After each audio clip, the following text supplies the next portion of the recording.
Today we're going to be speaking concerning an ancient queen of Israel, Queen Jezebel, one of the most infamous queens in Israel's history. And we're also going to be not only speaking about Jezebel historically, but we're also going to be speaking about the spirit of Jezebel. And how it even still affects us today. Bless you.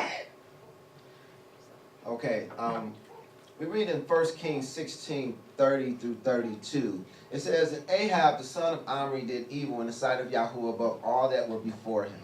And it came to pass, as if it had been a light thing for him to walk in the sins of Jeroboam the son of Nebat, that he took to wife Jezebel, the daughter of Ethbaal, king of the Zidonians, and went and served Baal, and worshipped him, and reared up an altar for Baal or Baal in the house of Baal, which he had built in Samaria." All right, so here it is. We see that Jezebel is the wife of Ahab. Ahab, his name means my father's brother.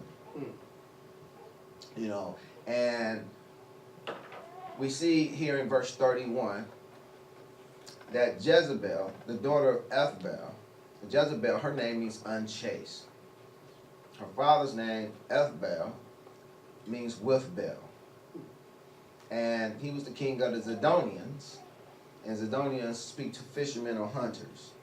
Okay, so here it is. We see, we learn right off the rip that Jezebel, first and foremost, even prior to being a queen of Israel, she was a princess, to begin with, in the kingdom of the Zidonians.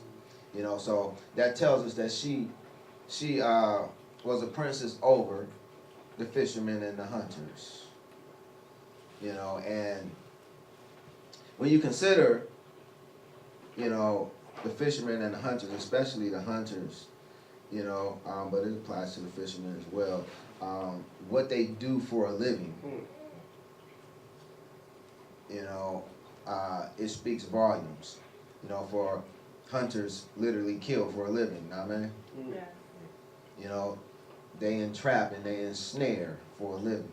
They deceive for a living. This is what they do for a living. So, this speaks to the character of those in whom she ruled over before coming to Israel. She was a princess over. Okay. Now, another thing I want to draw to you concerning Jezebel, draw your attention to, that is, concerning Jezebel, is found in Deuteronomy 7, verses 3 through 6. I'm my first reader read Deuteronomy 7, verses 3 through 6. "Neither shalt thou make marriages with them. Thy daughter thou shalt not give unto his son, nor his daughter shalt thou take unto thy son, for they will turn away thy son from following me, that they may serve other Elohim. So will the anger of Yahuwah be kindled against you, and destroy thee suddenly. But thus shall ye deal with them. Ye shall destroy their altars, and break down their images, and cut down their groves, and burn their graven images with fire. For thou art an holy people unto Yahuwah thy Elohim. Yahuwah thy Elohim hath chosen thee to be a special people unto himself above all people that are on the face of the earth." Okay, now, first thing I want to call your attention to is that Yahuwah has chosen us to be a holy people. Yes. He has chosen us to be a special people unto himself above all people that are on the face of the earth. Meaning that, we're not to be like everyone else. If we're a holy people, we're to be set apart unto him. The things that we do, we should be doing it unto him. Amen. We're set apart unto him. We're to be chosen to be a special people. Peter in the Brit Hadashah refers to it as a peculiar people. Treasure of Elohim. Amen. Amen. You know, now, hereby we learn that Ahab shouldn't have married Jezebel to begin with. You know, he shouldn't have took that that daughter of the Zidonians unto him. You know, and why? Yah he forewarned us why that the kings shouldn't do that, or why that the men of Israel shouldn't do that. That's for they will turn away thy son from following me, that they may serve other gods. You know, and here we read that Ahab, they took Jezebel the wife, and the very next thing we read is that, and he reared up an altar for Baal in the house of Baal, which he had built in Samaria. She caused him to turn away from following Yah, that he may serve other gods, even as Yah had forewarned. Amen. Amen. You know, so one of the things that we need to consider when we consider Queen Jezebel, the evil wife of King Ahab, is that spiritually speaking, we learned that it was unlawful. It wasn't in the will of Yah that she ruled and reigned in Israel as queen to begin with. You know, so that was against Yah's will from the very start. You know, as we continue, Jezebel tries to rid the land of any competition to her gods, which were Baal and Ishtar, by slaughtering the prophets of Yahuwah and multiplying the prophets of Baal and Ishtar in the land. You know, we read about this in 1 Kings 17:1. It says, and Eliah, the Tishbite, who was of the inhabitants of Gilead, said unto Ahab, as Yahuwah Elohim of Israel liveth, before whom I stand, there shall not be dew nor rain these years, but according to my word. And, you know, so because she was going through the land, killing off all of Yah's prophets and his servants, you know, Yah sends a drought upon Israel. You know, let me have my next reader read 1 Kings 18:1 and 2.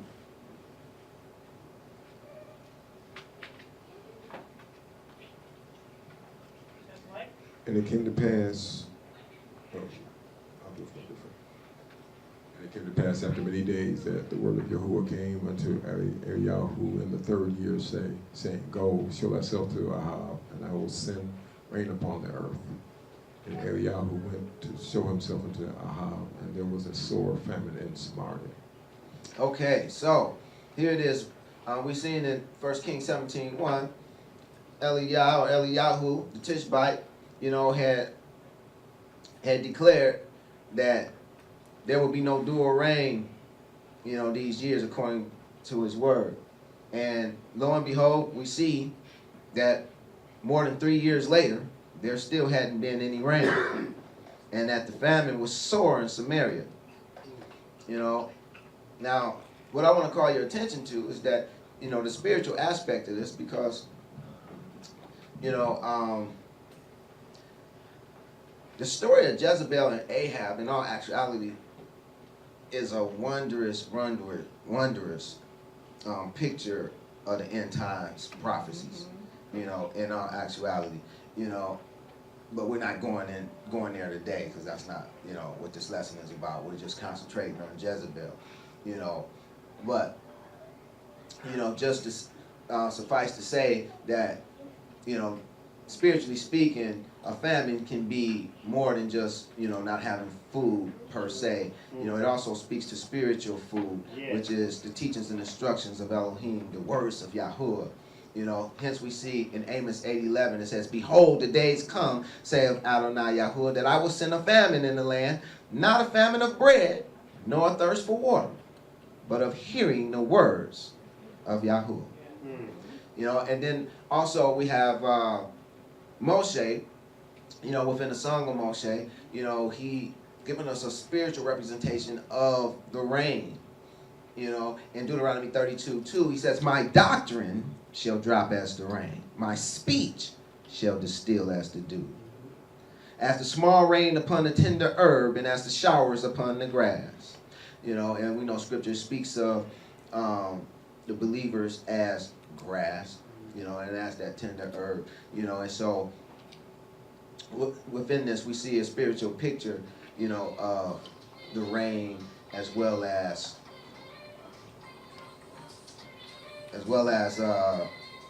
the dew, you know, that will fall upon Yah's people. And so we can see this, a spiritual famine would be for the words of Yahuwah, for his teachings and instructions, for his doctrines. Amen.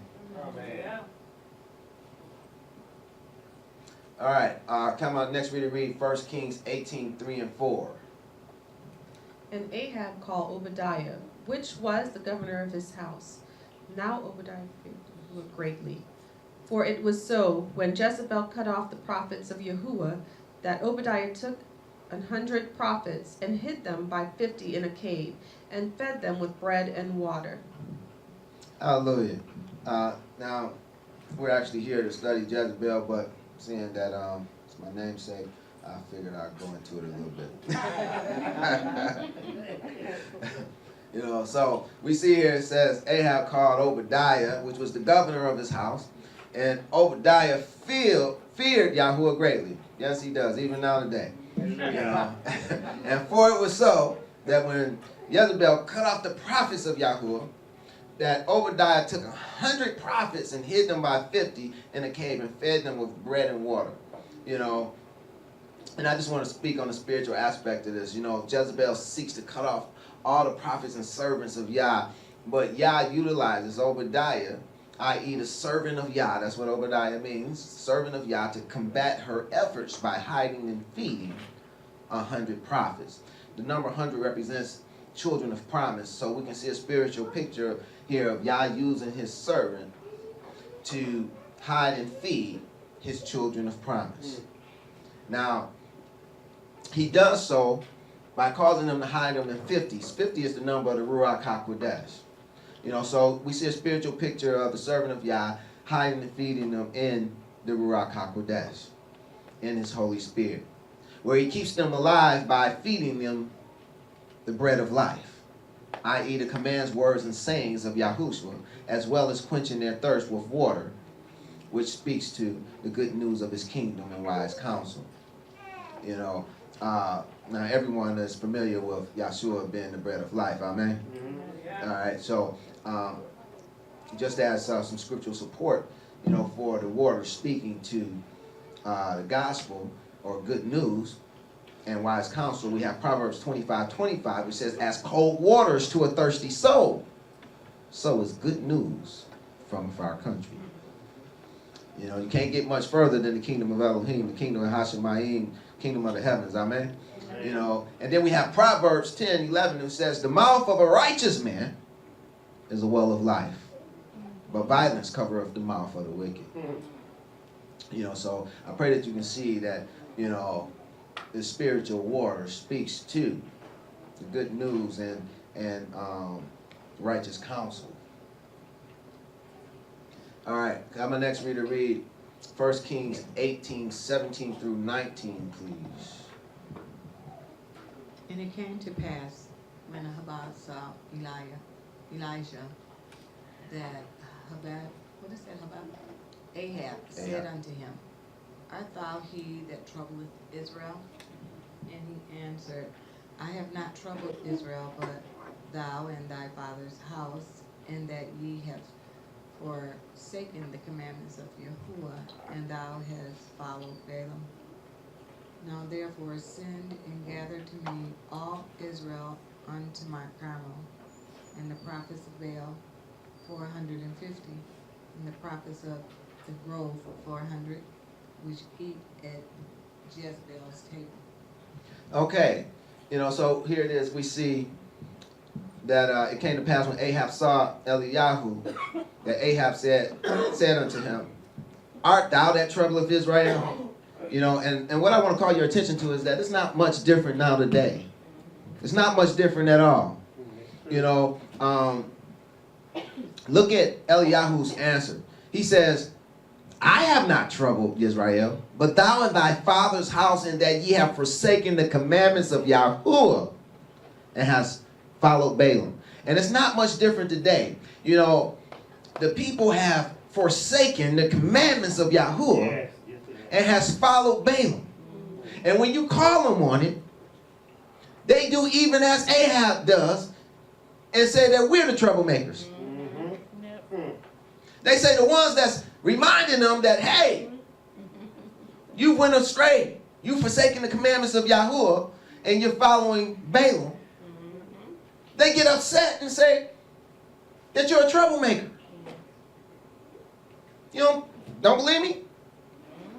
Go in any other millions of churches in America and start talking about, hey, shouldn't we be doing the commandments of Yahuwah? And see how quick they label you a troublemaker. Same thing happening. You got to be able to see the parallels because, the word is what was and is to come. It's even as our Messiah, who was the same yesterday, today, and forevermore. So if it was true back then, it's true now. And if it happened then, it's going to happen again. Yes. See, this was the wisdom of Solomon. He said it wasn't nothing new That's right. under the sun. Amen? Yep. Everything that happened will happen again. Yep. And it has been happening and it has happened. And it is the same. I'm telling you, it's the same. If you don't believe me, like I say, put it to the test. Go start talking about keeping the commandments of Yahuwah and see how quick they label you a troublemaker. You may want to, put some extra padding on, just in case. They might try to toss you out. All right, verse 19 said, "Now therefore send and gather to me all of Israel unto Mount Carmel, and the prophets of Baal 450, and the prophets of the groves 400, which eat at Jezebel's table." Okay, so here it is. We see Jezebel, she feeds a lot of prophets, doesn't she? We're going to get into that a little bit more later. Let me have my next reader read 1 Kings 18, 17 through 19, and then jump down to 1 Kings 18, 36 through 39, please. And it came to pass, when Ahab saw Eliah, that Ahab said unto him, Art thou he that troubleth Israel? And he answered, I have not troubled Israel, but thou, and thy father's house, in that ye have forsaken the commandments of Yahuwah, and thou hast followed Baalim. Now therefore send and gather to me all Israel unto Mount Carmel, and the prophets of Baal 450, and the prophets of the groves 400, which eat at Jezebel's table.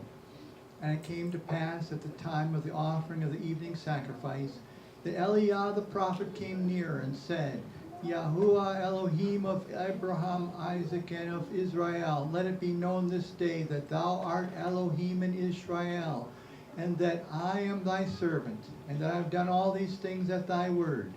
Hear me, O Yahuwah, hear me, that this people may know that thou art the Yahuwah Elohim, and that thou hast turned their heart back again. Then the fire of Yahuwah fell, and consumed the burnt sacrifice, and the wood, and the stones, and the dust, and licked up the water that was in the trench. And when all the people saw it, they fell on their faces, and they said, Yahuwah, he is the Elohim. Yahuwah, he is the Elohim. Hallelujah. Truly, Yahuwah is the Elohim. Yes. Amen. Churches won't say that today. So here it is. Here it is. We see that Ahab accuses Eliyahu, as being a troublemaker, and Eliyahu accuses Ahab as being the troublemaker. Can you see that? They both saying, "No, you're the troublemaker. No, you're the troublemaker. No, you're the troublemaker.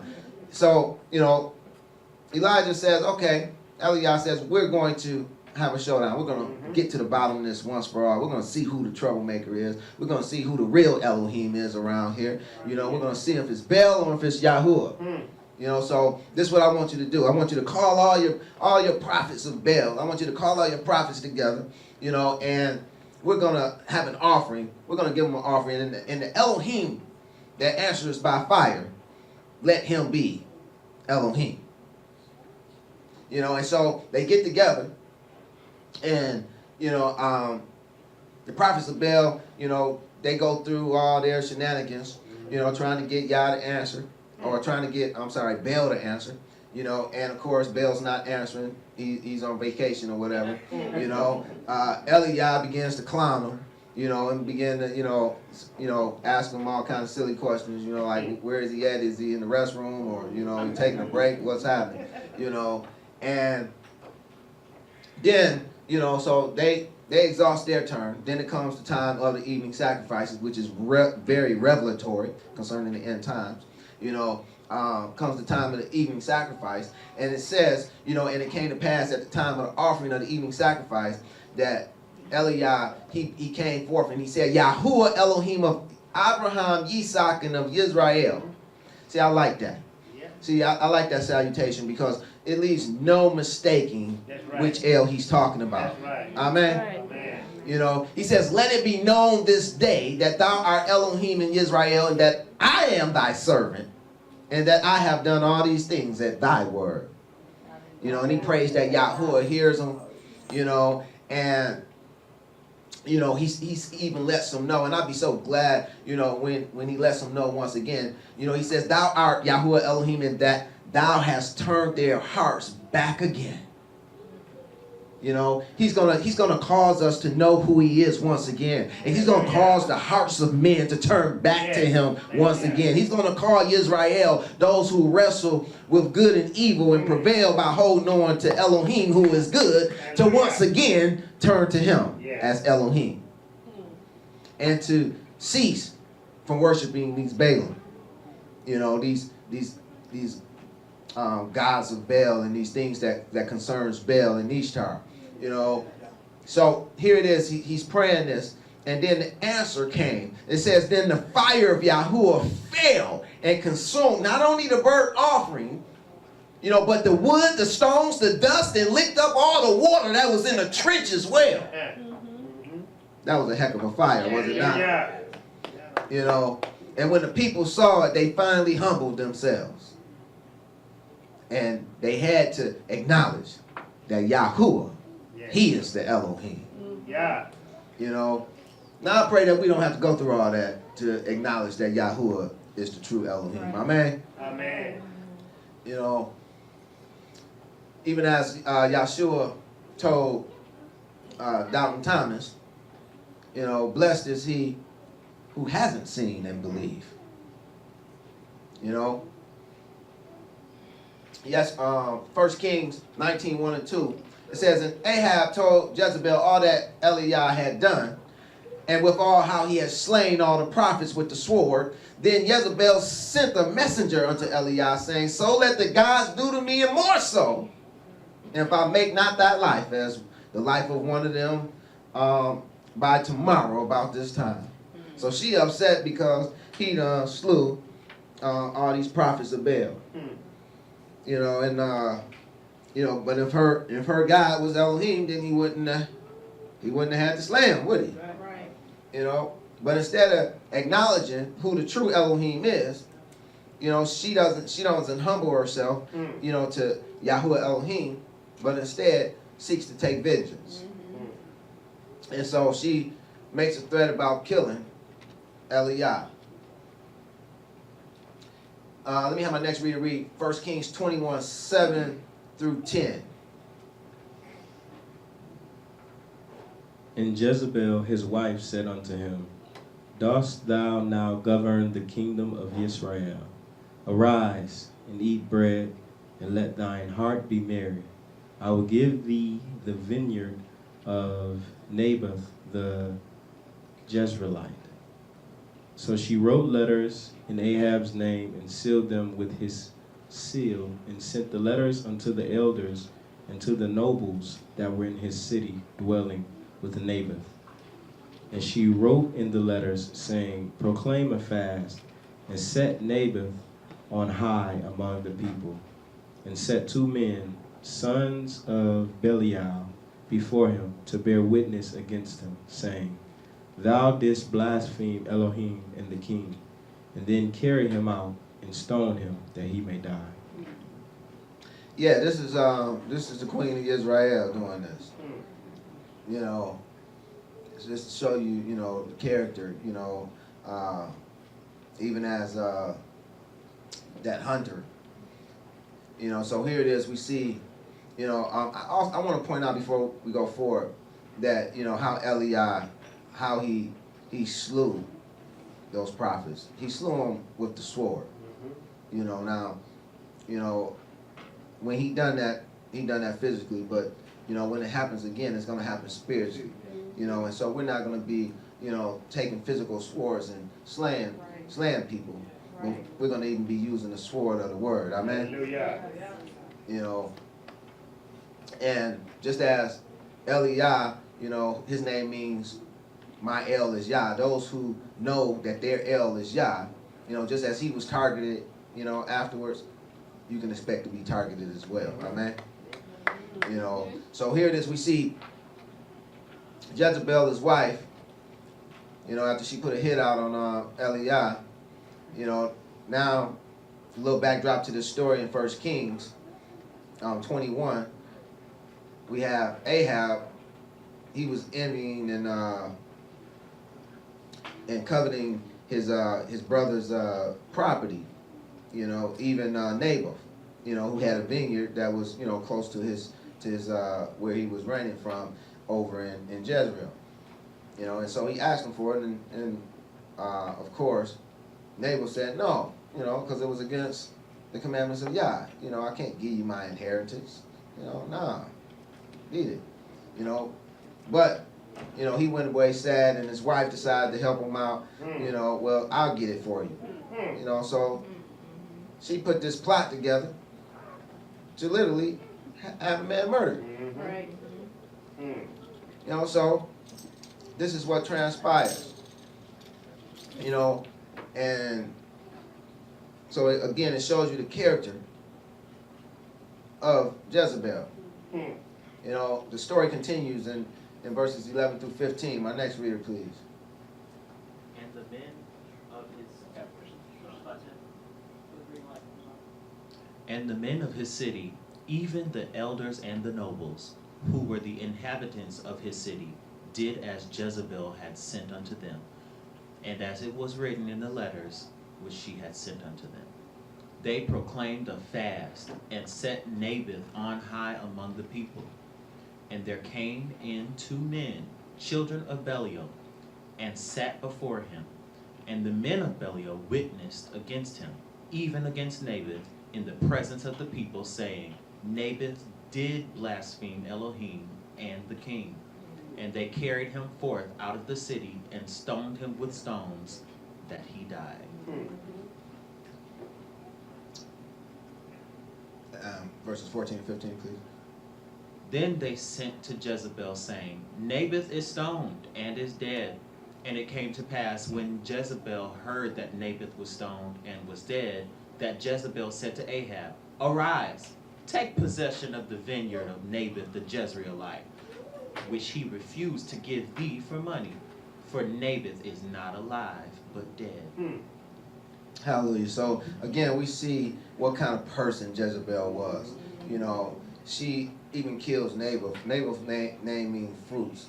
You know, and she's responsible for the murder of Naboth, who was an Jezreelite. Jezreel means the sowing of Elohim. So we see here she murdering the fruits, that is the fruit sown of Elohim, and taking possession of his vineyard. You know, and this is the queen. This is the queen, right? You know. So, you know, I don't know about nobody else, but I don't want to serve nobody like that. That's right. Let me have my next reader read verses 17 through 25. And the word of Yahuwah came. And Elijah the Tishbite said, saying, Arise, go down to meet Ahab, king of Israel, which is in Samaria. Behold, he is in the vineyard of Naboth.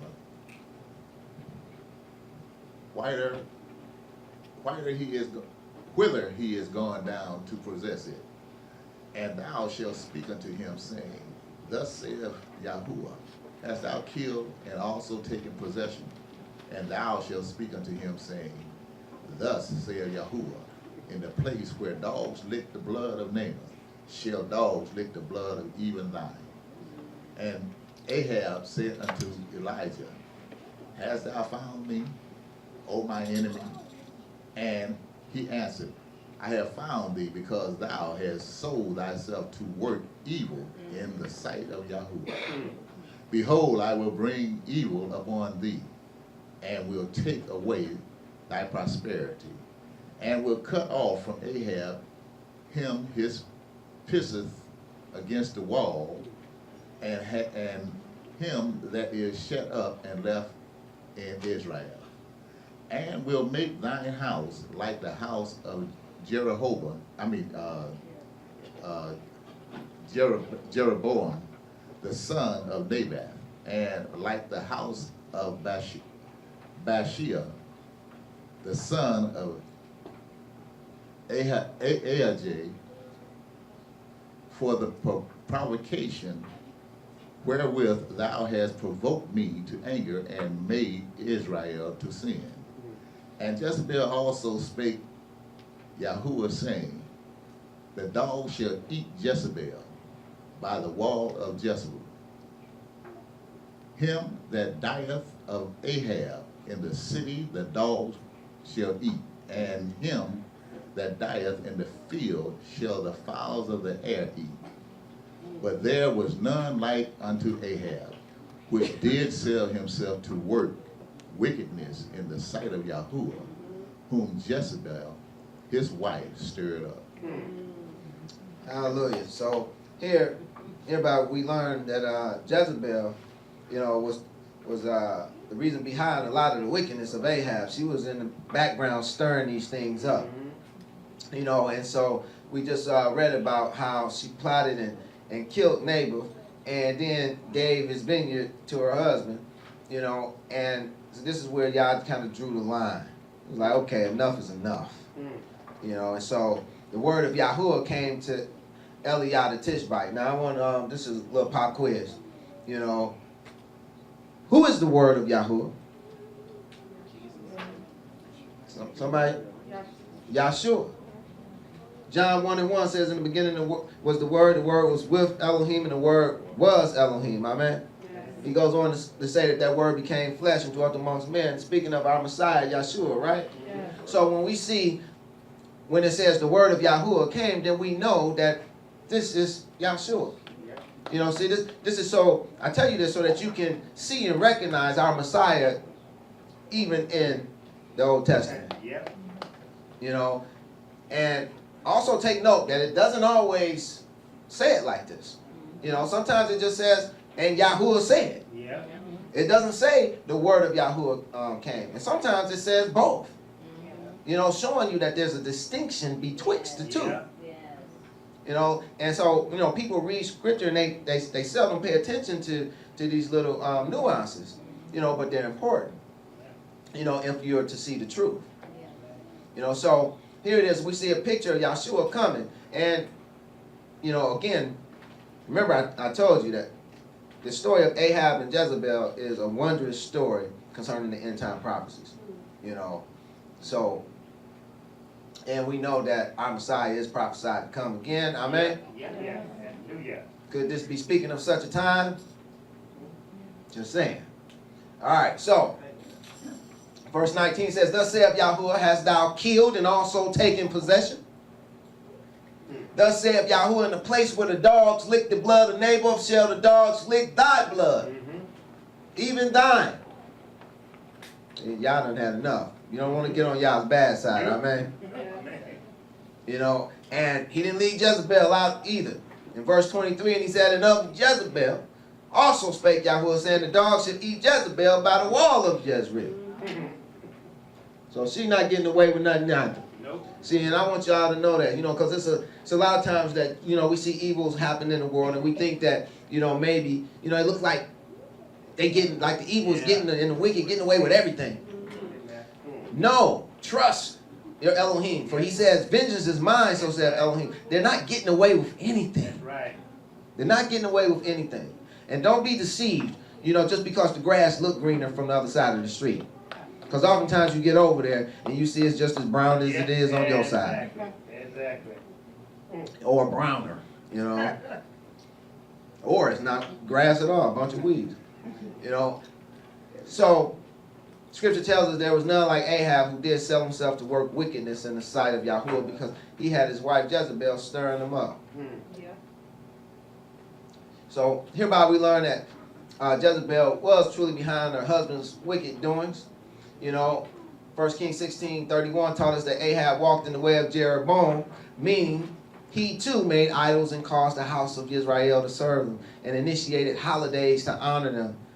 You know, this is what he did. You know, when he made up that house and put the house of Baal right in Samaria. And I don't know if you guys realize, Samaria was like the capital of Israel. Yeah. It was like the capital.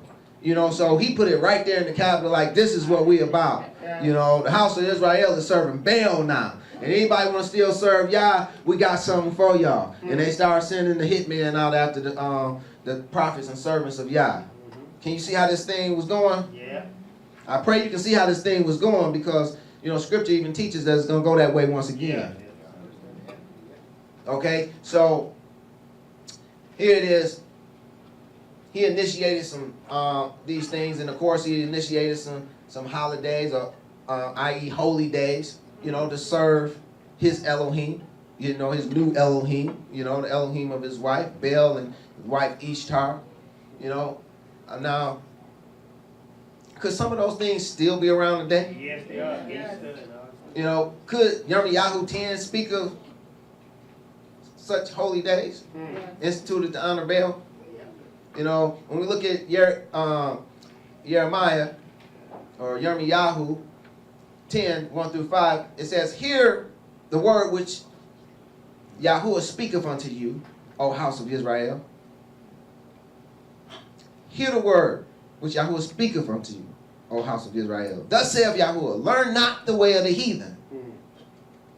You know, he might as well just say, learn the way of the heathen. "Learn not the way of the heathen, and be not dismayed at the signs of heaven, for the heathen are dismayed at them, for the customs of the people are vain. For one cutteth a tree out of the forest, the work of the hands of the workmen with the axe. They deck it with silver and with gold. They fasten it with nails and with hammers, that it move not. They are upright as the palm tree, but speak not. They must needs be born, because they cannot go. Be not afraid of them, for they cannot do evil, neither also is it in them to do good."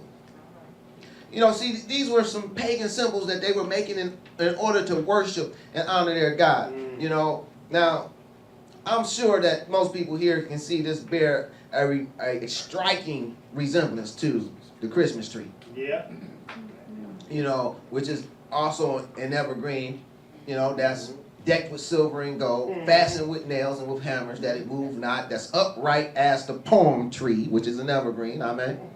You know, it doesn't take a far stretch of the imagination at all to see that this bears a remarkable resemblance to what's called the Christmas tree now today.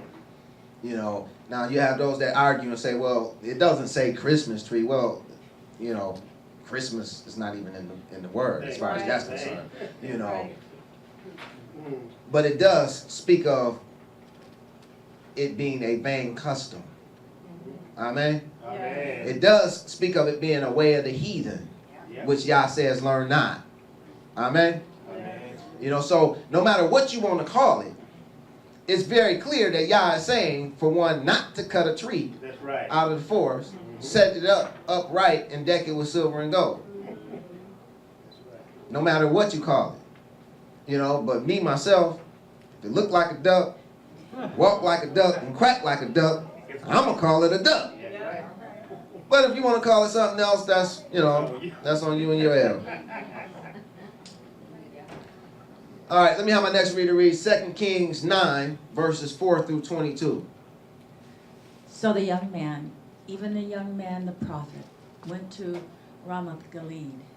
And when he came, behold, the captains of the host were sitting. And he said, I have an errand to thee, O captain. And Jehu said, unto which of all of us? And he said, to thee, O captain. And he arose and went into the house, and he poured the oil on his head, and said unto him, Thus says Yahuwah Elohim of Israel, I have anointed thee king over the people of Yahuwah, even over Israel. And thou shalt smite the house of Ahab thy master, that I may avenge the blood of my servants the prophets, and the blood of the servants Yahuwah, at the hand of Jezebel. For the whole house of Ahab shall perish, and I will cut off from Ahab him that pisseth against the wall, and him that is shut up and left in Israel. And I will make the house of Ahab like the house of Jeroboam, the son of Nebat, and like the house of Bahasha, the son of Ahisha. And the dogs shall eat Jezebel in the portion of Jezreel, and there shall be none to bury her. And he opened the door and fled. And it came to pass then, when Joram saw Jehu, that he said, It is peace. Is it peace, Jehu? And he answered, What peace, so long as the whoredoms of thy mother Jezebel and her witchcrafts are so many. Hallelujah. You know, I guess he figured out it wasn't peace at that point, right? You know, he started talking about his mother. You know, yeah, that wasn't even cool, you know. But, you know, so you see, you know, but I want you to see that, you know, y'all didn't forget about that prophecy that he gave. No. You know, sometimes it seems like it takes a long time for y'all to fulfill what he says, you know, but Yah is faithful. That's right. He will fulfill what he says. Right. You know, and it just seems like a long time to us. It's not a long time to him. Right. You know, matter of fact, if he say, wait a minute, that's something like 4 months, you know. Yeah, just to give you a perspective, because, you know, a day is as 1,000 years, so a minute would be something like 4 months. Yeah, so, you know, next time you're praying for something, just wait a minute. You know, you know, so he'll get to you. You'll get your turn. Oh, yeah. All right, so here it is. We see in verse 7, it says, And thou shalt smite the house of Ahab thy master, that I may avenge the blood of my servants, the prophets, and the blood of all the servants of Yahuwah at the hand of Jezebel.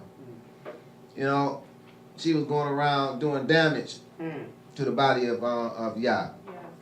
You know, and, you know, he says, you know, that he's going to cause the dogs to eat Jezebel in the portion of Jezreel. And there should be none to bury her, which was like a really, really big disgrace, especially for royalty. You know, and so the prophet opened the door and took off, you know, because after all, you know, that was kind of treasonous, you know, so he opens the door and take off, you know, and Yahoo, as Brother George pointed out earlier, you know, his name was actually Yahuwah, you know, and you know, he went and did Yah's bidding, you know, very forcibly so, and carried it out to the letter. You know, so now here it is. We see that the dogs eat Jezebel in the portion of Jezreel. Now, seeing that dogs speak to infidels and Gentiles, this is a spiritual picture of the infidels and Gentiles adhering to the spirit of Jezebel even after Jezebel's death. You know, I pray that you can see that. You know, I pray that you can see that, you know, these dogs speak to the infidels and Gentiles, you know, and that they're still going to be adhering to the spirit of Jezebel even after Jezebel's death. So let's continue on with the story, 2 Kings 9:30 through 37.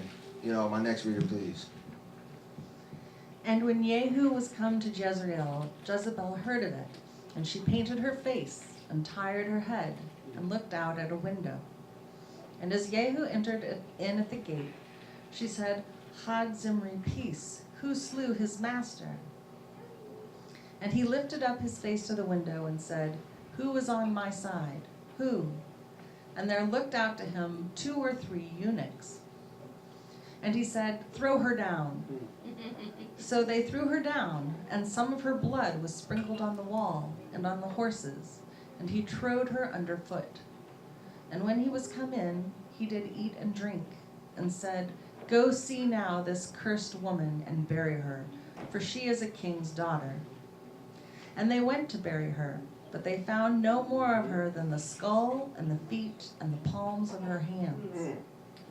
Wherefore they came again and told him. And he said, This is the word of Yahuwah, which he spake by his servant Elijah the Tishbite, saying, In the portion of Jezreel shall dogs eat the flesh of Jezebel. Hallelujah. Now this, I have you know that this is long after Elijah is gone. Elijah's gone, you know, and this prophecy comes to pass much later. But I want us to take note that the body of Jezebel is destroyed, you know, during this time. Yet her skull, which represents her doctrines, her feet, which represents her walk, and the palms of her hands, which represent her power, that is her ability to direct or influence the behavior of others or the course of events, remains forever as dung in the portion of Jezreel. Jezreel means that which is sown of Elohim. You know, so, you know, this overall represents that the spirit of Jezebel still exists. Yeah. And I apologize, I didn't realize this message was going to be this long, but I'm going to finish. You know, and so, not only does the spirit of Jezebel still exist, the spirit of Jezebel is even in the church today. You know, it's even in the church today. Now, Jezebel, she was a princess over the fishermen and the hunters. You know, so this tells us that, you know, she was a princess. She rules over those who are as hunters, those who kill for a living, those who are use deception for a living, who's very deceptive and deceiving entrappers. You know, this is the type of people that she ruled over. You know, we seen her ruling over even those that was in Israel when she had Naboth killed. You know, had them go and kill that man for nothing. You know, so we can see that she still had influence over those type of people. And so her spirit, you know, her spirit, when we speak about a spirit, we're speaking about one's expressions and functions as well as any outside force that influences such expressions and functions. You know, so even though she's dead, you know, those expressions and functions that existed during her time still exist. You know, through her spirit. You know, and so it's important when we're considering and acknowledging the spirit of Jezebel, we want to know, you know, what we're dealing with, and we want to be able to recognize it. You know, first of all, she rules over violent people, you know, over deceptive people, over people who entrap and ensnare. You know, her ruling, reigning, and teaching within Israel is against the will of Yah. You know, this is not Yah's will. She's a false prophetess, which feeds the prophets of the groves. You know, now whenever you read about someone eating the scripture, I want you to think teachings and instructions, because this is what it represents. You know, so she's a false prophetess who teaches the prophets of the groves, you know, and is out to destroy all the prophets and servants of Yah. You know, now, you may say, okay, well, if the spirit of Jezebel still exists, then, you know, where are her prophets of the groves and where are her groves? Well, you know, they're still around. You know, a matter of fact, you know, there was in those groves, which were also called the high places that you read about all throughout Israel's history, you know, there was erected what we would call now today an obelisk. You know, it was a phallic symbol that was erected in honor of Baal, you know, in worship of Ishtar. Okay, and this was scattered all throughout the nation of Israel and even in Yehuda. And it says, you know, Jezebel influenced all of Israel to stray from doing the commandments of Yah. So the spirit of Jezebel will also cause all of Israel to stray from the commandments of Yah. You know, so this is another way that you can recognize the spirit. You know, it will cause them to worship Baal. You know, they say, well, you know, you don't got to do Yah's commandments. You can do what you want to do. You know, all you got to do is just believe. You know, she also influenced the building of Baal and an altar in a house in Samaria. Samaria means the watchtower. You know, so she influenced the building of Baal, an altar in a house in Samaria, in the very capital of Israel. You know, even where the watchtower was, you know, which was where the people supposed to be, that's supposed to be watching out for the house of Israel. So we're talking about the leadership here, you know, and so you know, this is where she actually erected the altar in the house of Baal, even within the very midst of the leadership of the nation, you know, as well as throughout the land of Israel. You know, now, speaking about this image that was in her groves, this obelisk, you know, it's believed that this image was the very same type of image that Nebuchadnezzar made, you know, when he lived upon the earth. In Daniel 3:1, it says, Nebuchadnezzar the king made an image of gold whose height was 60 cubits and the breadth thereof was 6 cubits. He set it up in the plain of Dura in the province of Babylon. See, now some would argue that this was the image of him, of a man, you know, but, you know, a closer view will reveal that this couldn't have been the image of a man, for the ratio of the width to the height doesn't align. You know, it was only 9 cubits, which is the ratio is 1 to 6, and it was only you need to have like something like 1 to 10 in order for it to be an image of a person. You know, so this was something that was relatively narrow but tall. You know, and it says he set it up in the plain of Dura. If we jump down to verses 4 and 5, it says, Then an herald cried, To you it is commanded, O people, nations, and languages, that at what time ye hear the sound of the cornet, flute, harp, sackbut, psaltery, dulcimer, and all kinds of music, ye fall down and worship the golden image that Nebuchadnezzar the king have set up. Now this seems to be a spirit very similar to the spirit of Jezebel, if it's not the spirit of Jezebel. For the spirit of Jezebel was trying to cause all of Israel to worship Baal. And the true prophets and servants of Yah, it was killing. You know, so the same thing happened here in Daniel with Nebuchadnezzar. He made this image and he said, everyone who don't worship it, I'm going to kill. You know, and I have you know that the groves and the high places of her god Ishtar, Jezebel's god Ishtar, can still be found. These are the very ones that was eating at her table. They can still be found worldwide. Yeah. Even within the church in the body of Messiah. You know, this is what they look like. You know, Yirmiyahu 17:2 says, whilst their children remember their altars and their groves by the green trees upon the high hills.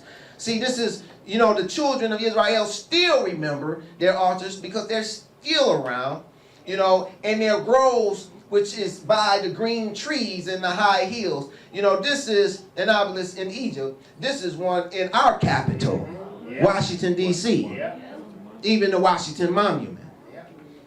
It's still in a high place, and it still have the green trees.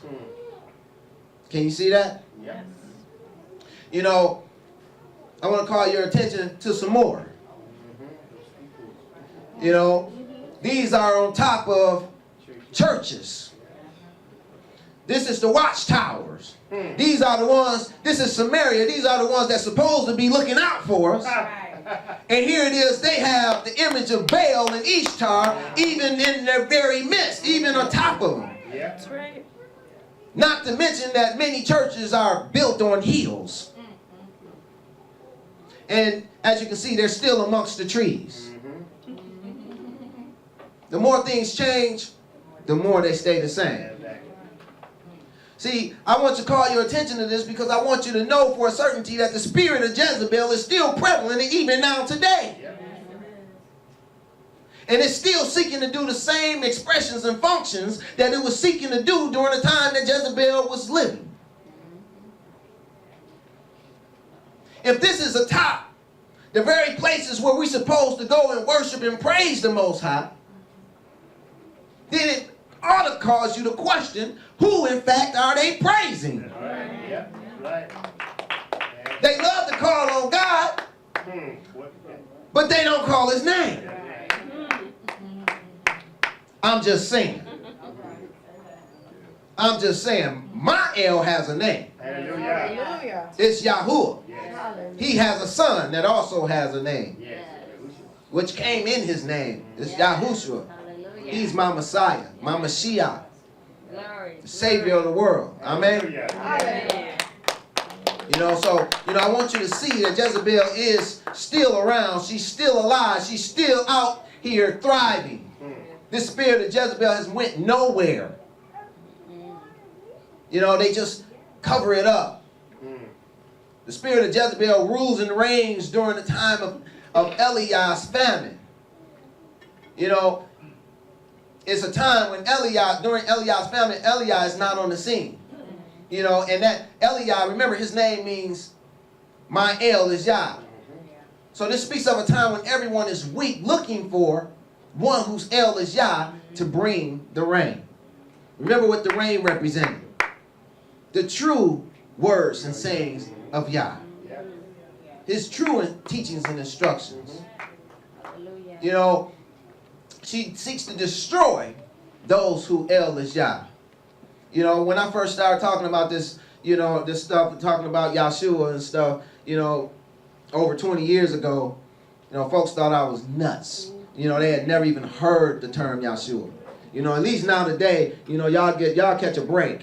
Y'all speak of Yahshua now today, at least they heard of it. They thought I was from another planet. But they'll seek to destroy those who El is Yah. This is the spirit of Jezebel that will be working through them. In 2 Kings 9:22, we read, and it came to pass when Joram saw Yahoo that he said, it is peace, Yahoo? And he answered, what peace? So long as the whoredoms of thy mother Jezebel and her witchcrafts are so many. So we learned that, hereby learned that she's also a witch. So the spirit of Jezebel will also have a spirit of witchcraft, that comes along with it. Therefore, we can conclude that it's highly likely that she also teaches witchcraft. But what exactly is witchcraft? When we look at this word witchcraft, in the Hebrew it's kashef, number 3785. It speaks to magic, to sorcery, to witchcraft, to whisper a spell or a charm.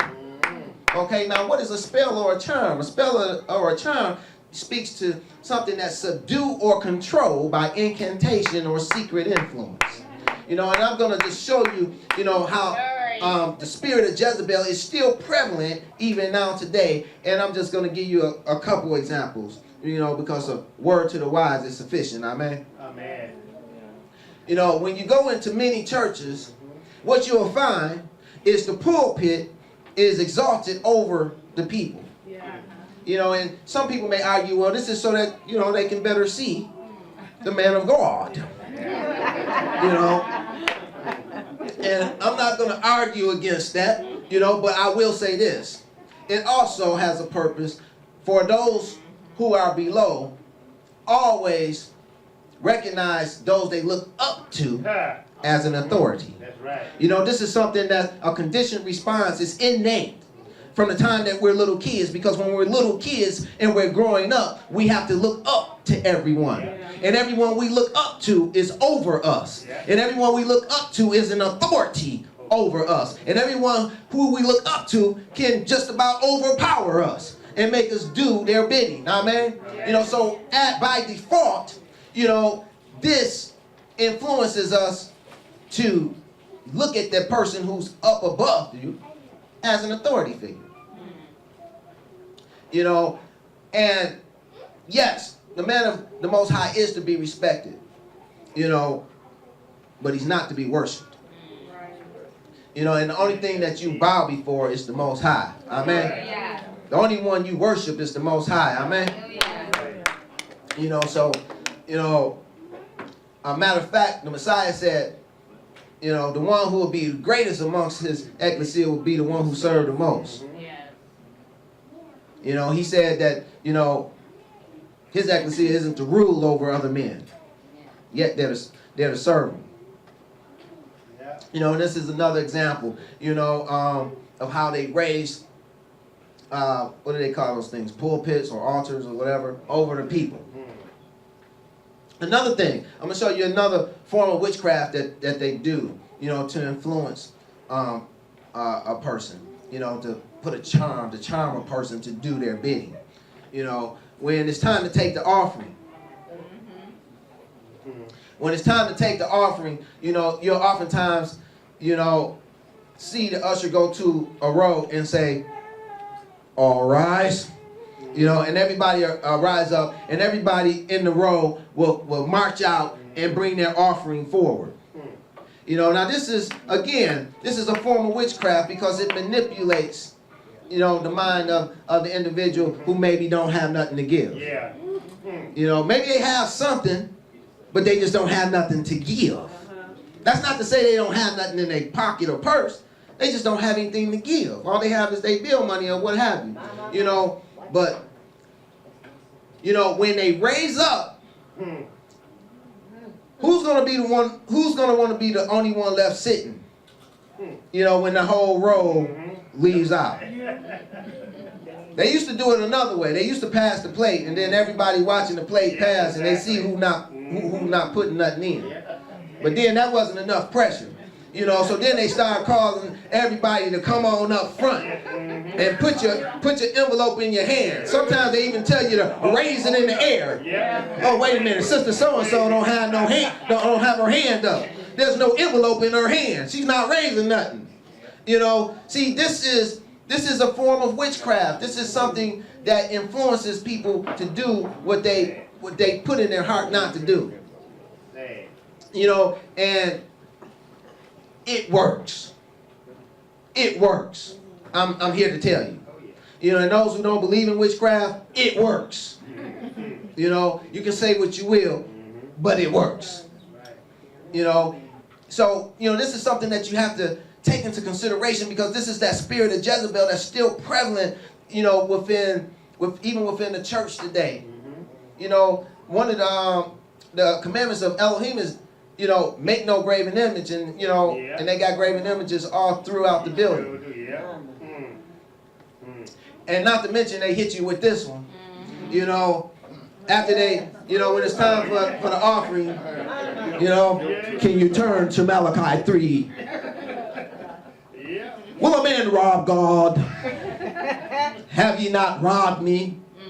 But ye say, wherein have we robbed thee? In tithes and offerings.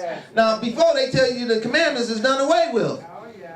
But then when it's time to give, they want to talk about you robbing God. And then they go on to say, ye are cursed with a curse.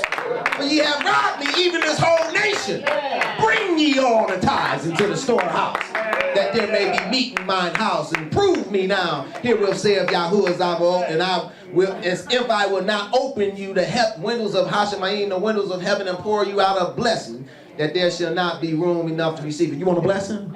Anybody want a blessing today? Anybody want a blessing? You know, stop robbing God. Stop being cursed. Your finances are cursed because you don't want to give. Raise up. Bring the tithes into his storehouse. See if he don't open the windows of heaven. See, this is witchcraft. This is a spirit of Jezebel. This is witchcraft even within the church. You know, this is not Yah's will. And they just oftentimes just skip over the two preceding verses. Verses 3 and 3, Malachi 3, 6, and 7, which says, for I am Yahuwah, I change not. Therefore ye sons of Jacob are not consumed. Even from the days of your fathers are ye gone away from mine ordinances and have not kept them. They don't want to talk about that. They don't want to talk about maybe we curse because we've gone away from the ordinances of Yahuwah, because we're not doing his teachings and instructions, because we're not keeping his commandments anymore. They don't want to talk about that. But then they want to hit you with will a man rob God?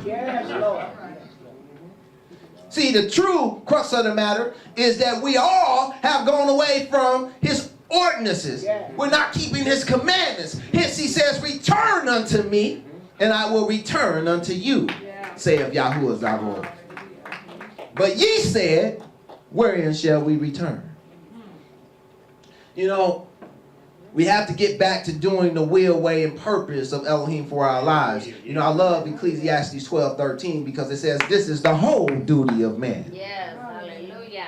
To keep his commandments. You know, that's what we're to be doing because that's his will. That's his will. That's the way that he has chosen for us who serve him. Yes, yes. You know, a lot of people, you know, don't understand what God means. God is translated from the word Elohim, and it means ruler or judge. You know, if he's your ruler or judge, then he's the one who tells you what to do. Hallelujah. Now, if you're not doing what he says do, then he's not your ruler or judge. It's really that simple. Don't make it harder than what it is. You know, see, but I just wanted to bust out this spirit of Jezebel that's still prevalent within the churches today. You know, even in the Messianic churches and those who supposed to have the truth, quote unquote. You know, I'm just here to say the spirit of Jezebel is alive and well. You know, she commands others to bear false witness against Naboth, the Jezreelite. Remember that? To kill him, which in turn causes the dogs to lick his blood, which causes death. You know, now this is a spiritual picture. You know, something that's going to transpire in the end times. You know, that's actually going to be marvelous in the eyes of the beholders in all actuality. And you see, because Naboth, his name means fruitful. And he was from Jezreel. He was a Jezreelite, which means he was sown of Elohim. So we're talking about the fruit that is sown of Elohim. You know, this is what she's going to cause to kill, but in turn will cause the dogs, that is the Gentiles and the infidels, to lick his blood. The blood is that which causes death. The blood speaks to that which causes death. You know, so they're going to literally be licking his blood or eating his blood. That is, they're going to be doing the very things that caused him to die. They're going to begin to do it. You know, in other words, they're going to begin to walk in the will, way, and purposes of Elohim. They're going to begin to get persecuted because of righteousness' sake. Yes. You know, and then it says, then the spirit of Jezebel causes the king of Israel to take possession of his vineyard, which in turn brings a curse upon both of them in the process. You know, why did Yah draw the line with Naboth in the vineyard? Why he didn't draw the line when he started persecuting his prophets and the servants? Why he didn't draw the line way earlier? You know, even because this vineyard is symbolic. Naboth in this vineyard is symbolic of Yahushua and his disciples. You know, in Yochanan 15, 1-8, we read, I am the true vine, and my Father is the husbandman. Every branch in me that beareth not fruit, he taketh away, and every branch that beareth fruit, he purgeth it, that it may bring forth more fruit. Now ye are clean through the word which I have spoken unto you. Abide in me, and I in you, as the branch cannot bear fruit of itself except it abide in the vine. No more can ye except ye abide in me. Don't you know, unless you stay in Yahshua and Yahshua stay in you, you can do nothing. That's right. I am the vine, ye are the branches. He that abideth in me, and I in him, the same bringeth forth much fruit, for without me ye can do nothing. If a man abide not in me, he is cast forth as a branch and is withered, and men gather them and cast them into the fire, and they are burned. If ye abide in me, and my words abide in you, ye shall ask what ye will, and it shall be done unto you. Herein is my Father glorified, that ye bear much fruit. So shall ye be my disciples. And so when we become those disciples and we begin to bear much fruit, the spirit of Jezebel will come and will kill us and cause that fruit to be, the blood of that fruit to be spilled. You know, and the Gentiles and the infidels, they will come and lick it up. And this is how we bear witness to them, to the will of Elohim. It's by our fruit getting stumped on. Our love, our joy, our long suffering, our meekness, our gentleness, our faith, our temperance. You know, getting stepped on. Anybody ever had their fruit stepped on? Every day. You know, what you say every day, man? Hallelujah. You know.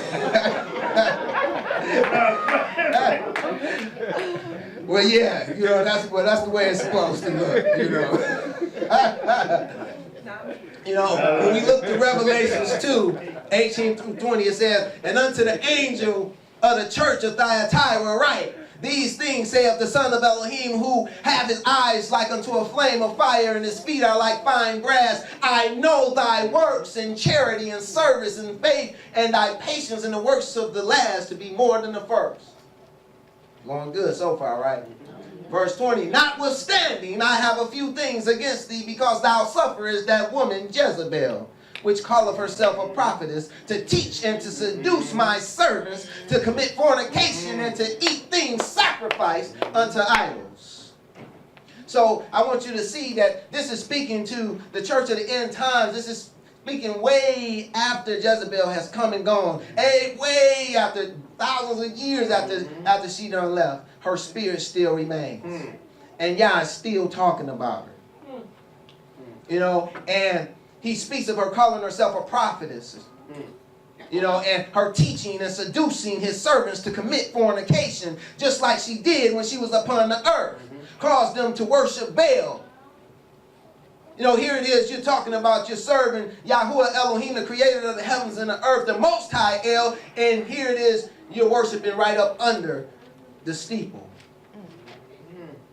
Right up under the image of Baal himself. You know, Baal was the sun god. He was worshipped on the day of the sun. What they call that day nowadays? Sunday. Watch out now. You see what I'm saying? This stuff is still here. The spirit of Jezebel is still prevalent within our midst. You know, it speaks of that woman. It says, because thou servest that woman. That woman literally means that wife. You know, because she was the wife of a king. You know, and even in the last days, she'll be the wife of a king. You know, that spirit will once again marry a king.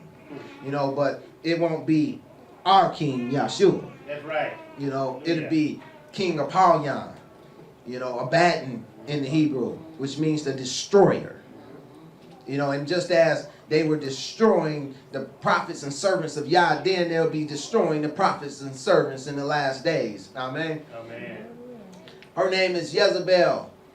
Jezebel means not chaste or unchaste. You know, she's spoken of to be a harlot. She's not chaste. She's not faithful. You can't believe nothing come out of her mouth. You know, so no matter what she tell you, you know, don't believe it. If it doesn't align with Yah's word, don't believe it. That's right. You know why? Because it says that she teach and to seduce Yah's servants to commit fornication. You know, see, she seduces them. A lot of times, you know, she even deceives them and seduces them. You know, she causes them to stray from truth. What is truth? Yochanan 17:17 says, thy word is truth. You know, so she causes, her spirit causes one to stray from the word of Elohim, from his teachings and instructions, from his commandments, his statutes, his judgments. Yes. To do what? To commit fornication. What is fornication? This word fornication is pornuo, number 4203 in the Strong's. And it means to indulge in unlawful lust.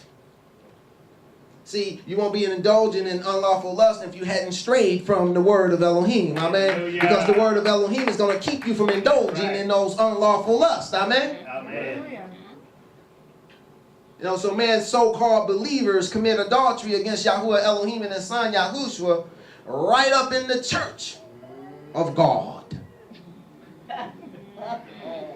You know,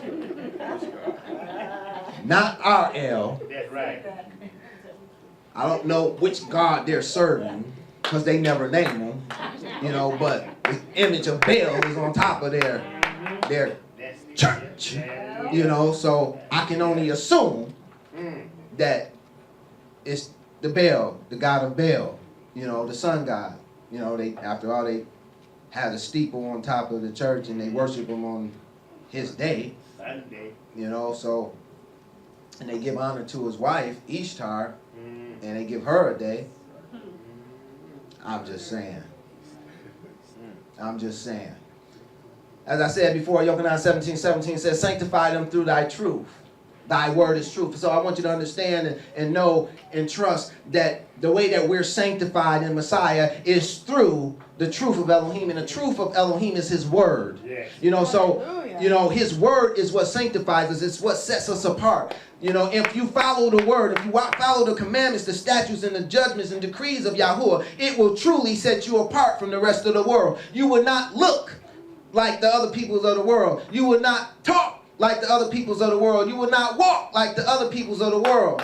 You know, you will truly be set apart. The word will set you apart. Hallelujah. The word will set you apart and the world will come against you. What you doing? You don't got to do all that. You tripping. Right. You in a cult. Yeah. You better leave that alone. Yeah. You know,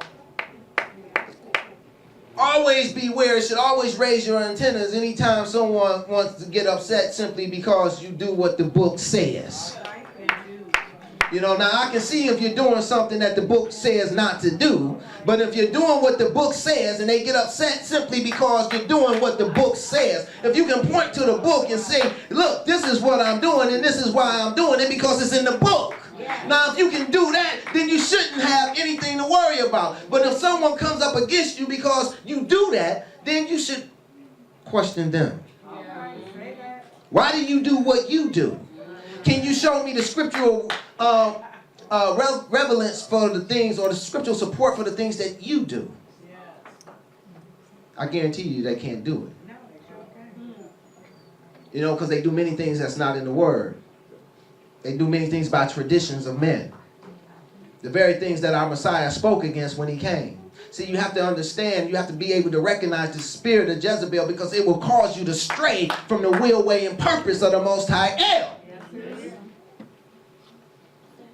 It'll cause you to stray from the word of truth and commit fornication. You know, it'll cause you to operate in the lust of the flesh. What are the lust of the flesh? Well, Galatians 5:19 tells us. It says, for now the works of the flesh are manifest, which are these: adultery, fornication, uncleanness, lasciviousness, idolatry, witchcraft, hatred, variance, emulations, wrath, strife, seditions, heresies, envyings, murders, drunkenness, revelings, and such like. Of which I tell you before, as I have also told you in time past, that they which do such things shall not inherit the kingdom of Elohim. And if you just look at that list, you see Jezebel, she actually, you know, aligns with many of them. Idolatry, check. Witchcraft, check.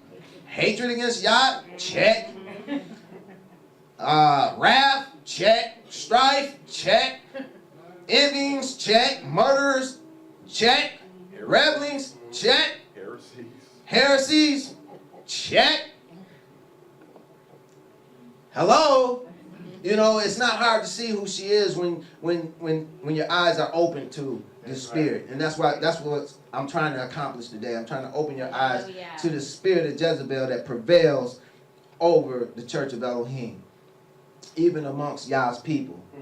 You know, causing them to eat food, that is to do the teachings and instructions of things that's concerning idols.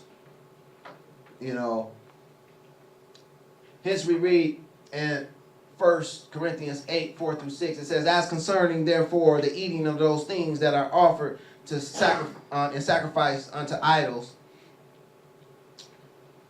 we know that an idol is nothing in the world, and that there is none other Elohim but one. You know, and what I'm trying to point out here is that it's not talking about the physical idols in as much as it's speaking about the spiritual idols. You know, the things that are set up in the hearts and the minds of the believers that causes them to go against the word of Elohim, to think that the very word of Elohim is taboo, that it's done away with. You know, why would Yah go through all the trouble of coming down, you know, and doing things that had never been done on the earth before, coming down, revealing himself to his people, you know, speaking to them, you know, causing the ground to shake and fire to jump out from the mountain, you know, to go through all this trouble just to say, okay, well, I made a mistake, never mind, we don't got to do that. Why would millions and millions and millions of Israelites die because they went against the word of Elohim, you know, only for Yahshua to come and for them to turn and say, oh, well, you know, yeah, they died for nothing. You don't even got to do that no more. Think about it. It doesn't make sense. It doesn't make sense at all. You know, so, you know, I don't want you to, you know, go in, you know, so many people, they get focused on the physical, you know, and the physical has a part, you know, but I want you to have your eyes open to the spiritual, you know, even the spirit of Jezebel, you know, because, yeah, you may not, maybe you go in someplace and you don't see a physical idol, but, you know, there may be idols set up in the hearts of the leadership, in the hearts and minds of the people. Right. You know, it's not always the physical idol itself. You know, and this is what Paul is telling us. We know that an idol is nothing in the world, and that there is none other Elohim but one. For though there be that are called gods, whether in heaven or in earth, as there be gods many and lords many. It's many gods. It's many lords. But to us there is but one Elohim, the Father of whom all things, and we are in him, and one Adonai, Yahushua Mashiach, by whom are all things, and we by him. Howbeit, there is not in every man that knowledge, for some with conscience of the idol unto the hour eat it as a thing offered unto an idol, and their conscience being weak is defiled. But the meat commendeth us not to Elohim, for neither if we eat are we the better, neither if we eat not are we the worse. But take heed lest any means this liberty of yours become a stumbling block to them that are weak. See, and that's just the crux of the matter. For if any man see thee, which has knowledge, sit at meat in the idol's temple, shall not the conscience of him which is weak be emboldened to eat those things which are offered to idols, and through thy knowledge shall the weak brother perish, for whom Mashiach died? But when ye sin so against the brethren and wound their weak conscience, ye sin against Mashiach. Wherefore, if meat make my brother to offend, I will eat no flesh while the world standeth, lest I make my brother to offend. See, you have to understand that the things that you do, when you say that, okay, I'm going to be baptized in the name of Yahushua, that is to say I'm going to be baptized in his character, his authority, his reputation. When you say that I'm a believer, when you say that Yahuwah is my El, see, people begin to watch. You know, and you say, well, this is who I am, this is what I'm about. And you begin to walk along your way, and whether they tell you or not, people are watching you. People are always watching you, and they're always looking and seeing what you're doing, because you already done proclaimed to them who you are and whose you are. And when you bring shame to his name, I don't want to be you. That's one of the first commandments he said. Do not take his name in vain. You know, so when you have his name upon you and people begin to see you and they see you do stuff, they're going to think it's okay for them to do stuff. So you always got to be cognizant of the example that you're setting when you put his name upon you. You know, when you put his name around your neck, as I have, or you put on his zits, or you tell someone that, hey, you know, I'm a follower of Yahushua, you know, that Yahuwah is my El, my king. You know, you have to not only say these things, but you have to live these things, because there's other believers that's watching. They may not say nothing to you, but they watching you because this is what you profess. Right. And so when you do something ill, you bring ill repute to the Most High. Don't think that that's going to go without being punished. But when you do something good, you bring good repute. You bring a good message. You bring a good thing to Yah. Yes. You know, you cause people to be strengthened in him. You know, and that's good. You know, but it's a double-edged sword. Yes. You know, Yochanan 3:20 says, if our heart condemns us, Elohim is greater than our heart and knoweth all things. You know, here it is. If your brother, you know, if he has the understanding and it's in his heart that, you know, look, we're not supposed to do this. We're not supposed to be eating things that sacrifice to idols. And you like, you know, oh, don't worry about it. You know, go ahead. You know, see, you're causing that man to be double-minded. You know, you're causing him to be double-minded. You know, or maybe you don't even say nothing to him. You just eat it, and he's figure, okay, well, he eat it, maybe I can eat it too. You know, but his heart condemns him. Elohim is greater than his heart, and so he's going to be in trouble. And guess what? You're going to be in trouble too, because you caused him to stumble. And this is what Brother Paul is speaking about. This is what he's speaking concerning. You know, and whenever you're eating anything, like I say, it always speaks to the teachings and instructions. It always speaks to the commandments of Elohim. Hence we see in Yochanan 4:34, it says, Yahushua saith unto them, my meat is to do the will of him that sent me and to finish his work. So if this was our Messiah's, our example's meat, then it's also our meat. Our meat should be to do the will of him that sent us. What is his will? Even his commandments, his statutes, his judgments, his decrees. That's his will for our life, is it not? You know, and to finish his work. That's what should be our first priority. Not to, you know, get X amount of parts done on the assembly line every day. You know, not to, you know, take this trip to Europe, you know, next year. Your meat should be to do the will of him that has sent you to this earth and to finish his work. That's all I have for you today. Pray with a blessing.